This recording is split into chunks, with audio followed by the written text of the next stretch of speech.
You just have to look. The beautiful, fascinating, sometimes scary, and tiny wild animals in our backyards. The insects. Wouldn't it be wonderful to have elephants in your backyard? How about wildebeests on the playground? How about zebras drinking at the pond? Or maybe flamingos at the beach? Crocodiles on the beach would be great too, wouldn't they? Maybe not. It's a jungle out there. It's a jungle out there in your backyard. Now that crocodile ambushed that wildebeest. Maybe we can find an ambush in your backyard. Maybe in a sandy area you've noticed these odd little holes that don't seem to go anywhere, and yet there's an ambush going on here because those little holes are made by ant lions. They're very tiny, and they cover themselves up with sand at the bottom of the hole. And when an ant falls in, the ant lion grabs it. That's an ambush. You just have to look. Here's some lions and a herd of zebras. Maybe there's a herd of insects in your yard. There's a herd of aphids, those little tiny insects you find on flowers. But that ant there that's walking over them, it's not like a lion. It's more like a cowboy herding them. But this is the predator for the aphids, the ladybird beetle, or what we call the ladybug. And an even more fierce predator is the ladybug larva. It's like a little dinosaur, except if you're an aphid, it's like a big dinosaur. You just have to look. A cicada killer is just about the largest wasp you'll ever see. But it's not after you, it's after cicadas. And when the mama cicada killer finds a cicada, she stings it, but then she's got a problem. It's too big for her to fly with. She needs to carry it back to the hole she's made for her baby. So what does she do? She climbs a tree carrying this cicada, and when she gets as high as she can, she'll jump off and then fly the best as she can until she comes to the ground, and then she'll have to climb another tree until she gets all the way back to the hole she made, and there she'll put the cicada and she'll lay an egg, and that will be food for her baby. You just have to look.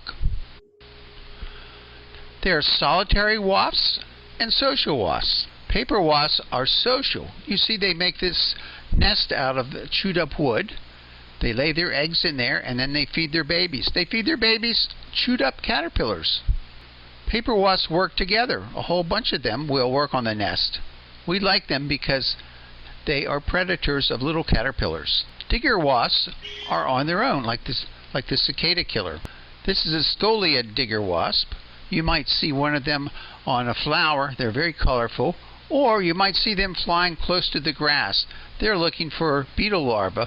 They'll dig up the beetle larvae, sting them, and lay an egg on them, and that will be food for their baby. Honeybees. Everyone's seen honeybees, but you don't see as many as you used to.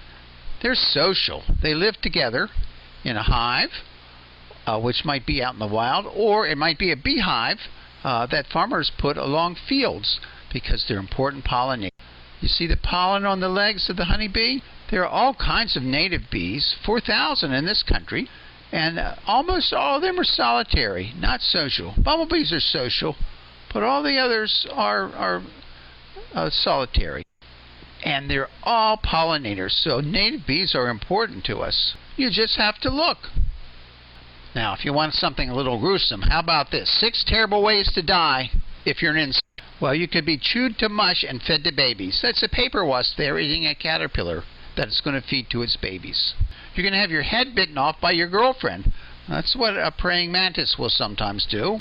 You can be paralyzed by a sting and then eaten alive by a baby. There's that cicada killer again. You're going to have your insides sucked out. Here's an assassin bug that is sucking the insides out of that's a potato bug larva. You can be grabbed by a giant monster. There's another kind of ladybug larva. And you can be eaten alive, inside out, by hundreds of parasites. We'll talk about this in a little while. There's the praying mantis. Oh, did you see that? It's looking at you. There are all kinds of praying mantids, but the two that you might often see are the Chinese praying mantis and the Carolina praying mantis. They both look pretty much the same, although the Chinese one is a bit bigger. But when they lay their eggs, it's totally different. The Chinese one is on a stem, and it's kind of puffy, and the Carolina is kind of long. But in any case, that's where the babies will spend all winter and then hatch out in the spring. Butterflies and moths. Can you tell the difference? The way you can tell is a butterfly has a thin antenna, and the moth has a feathery antenna. Moths are usually brown and not very colorful, but not always. Here's the monarch butterfly caterpillar. They lay their eggs on the bottom of a milkweed leaf. The eggs are very, very tiny. They're hard to see. When they hatch, the first thing the little caterpillar does is eat its eggshell. That's its first meal. There are 5 different stages of the caterpillar's growth. They're called instars. Every time it gets to the next instar, it sheds its skin and grows a new skin. And this is the metamorphosis from caterpillar to chrysalis.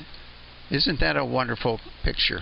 And then, several weeks later, that caterpillar changed to a chrysalis, and then the chrysalis changes to the butterfly inside.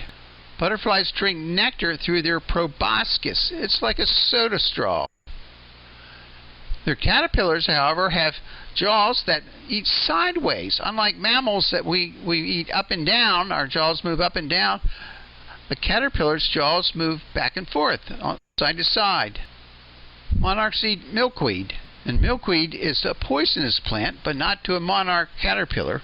And when the caterpillar becomes a butterfly, it still has that poison in it, and if a bird eats a monarch caterpillar or a monarch butterfly, it'll get sick. That blue jay there, it's vomiting. Monarch butterflies are pollinators, but the most amazing thing is that they migrate. They migrate all the way to Mexico to a single forest. The monarchs that you see in the spring are the grandchildren of monarchs that left the forest, and then in the fall, the ones that you see going in your garden, they are the great-great-grandchildren of the first monarchs, and they are the ones that will fly all the way to Mexico. This is the eastern tiger swallowtail butterfly. Look at that caterpillar. Do you see those eyes on the side? Well, they're not really eyes, but they might scare a bird into thinking, uh-oh, that looks like a dangerous animal. I won't eat that caterpillar. So you can see that the grown caterpillar on the right, but on the left, that's a caterpillar too. It looks like a bird poop, doesn't it? That's on purpose, because birds don't like to eat bird poop. Here's the black swallowtail butterfly. It has a pretty caterpillar too. It's different.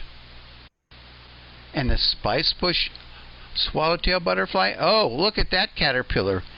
It almost looks like it has 4 big eyes to scare a bird so it won't be eaten.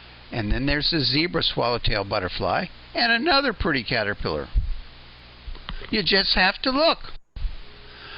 Woolly bears. Everybody's seen woolly bears. They're a caterpillar, but what do they turn into? A moth? A butterfly? They turn into an Isabella tiger moth. Now here's something you might see on your tomato plants, a tomato hornworm. It's a big caterpillar, and it looks like it has a stinger on the back. Actually, that's harmless, but something that happens to these often is a certain kind of little tiny wasp will lay an egg inside the caterpillar, and that will happen over and over again until maybe you'll see a caterpillar like this. All those are the cocoons of the wasp, and that caterpillar, don't kill it because it's already a walking dead. So if you let that caterpillar go, it won't hurt your tomatoes anymore, but it will enable all those little tiny wasps to hatch and fly free. Here's the 5-spotted sphinx moth. That's what a tomato hornworm turns into if it can survive. And here are eastern tent caterpillars, and that's what their moth looks like. Look at that frilly antenna there. Oh, bagworms. They're terrible. This is what the bagworm inside the bag looks like, and then it turns into a moth.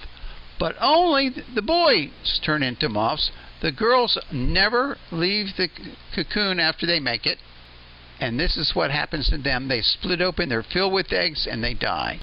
Here's a beautiful flyer that's a good bug, the Hummingbird Moth. And here's a beautiful flyer that's a bad bug, the Squash Vine Borer Moth. You don't want those because they damage your squash plants. If you're lucky, you'll see a Luna moth at night. I think it's one of the prettiest insects of all. Here are some other ones. This is the Pandora Sphinx moth. You can see it's big, and that's the caterpillar that it was before it became a moth. You just have to look. Here's some other butterflies you might see. There's your skippers, and a red admiral, and a painted lady. Why do you think it's called that?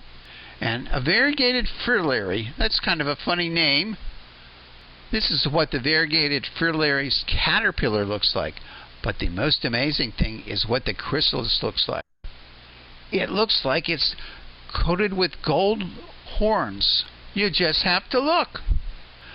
There are insects that sing. There are cicadas. There's a snowy tree cricket, two kinds of katydids, and field crickets. I'm an old man and I have trouble hearing the songs of the insects, but there's a wonderful website you can go to, www.songsofinsects.com, and you can hear all kinds of insects and learn to identify what you hear at night. You just have to listen. Some insects hop, grasshoppers. Some insects run, ground beetles. Some insects climb, a gypsy moth caterpillar climbing up the trunk of the tree. Some insects fly, like the Monarch Butterfly. Some insects swim, like the Whirligig Beetle. They're fun to watch, but don't pick them up, they bite. And some insects don't move at all. Well, not at first, but these are scales. That's the name of this type of insect. And once they settle on a branch, that's where they stay forever. There's also a tiny little beauty and a tiny little beast. How about that? The candy-striped leafhopper. What a nice name. And here's an ambush bug. Look how, well, would you say that was ugly? You just have to look. Did you know that Delaware has 3 state insects? Do you know what the state bug is? It's the ladybug. How about the state butterfly? It's the eastern tiger swallowtail. And the state macroinvertebrate, what's that? Well, it's the stonefly. And the neat thing is that the stonefly nymphs live in the water. And if you've got those in your stream, that means you've got good water quality. You just have to look. Oh, for one last insect, a monster is coming. The spotted lanternfly. It's very pretty, but it's a bad, bad, bad insect, because there are hundreds and hundreds and thousands of them. We don't have them in Sussex County yet, but I hope you don't see one.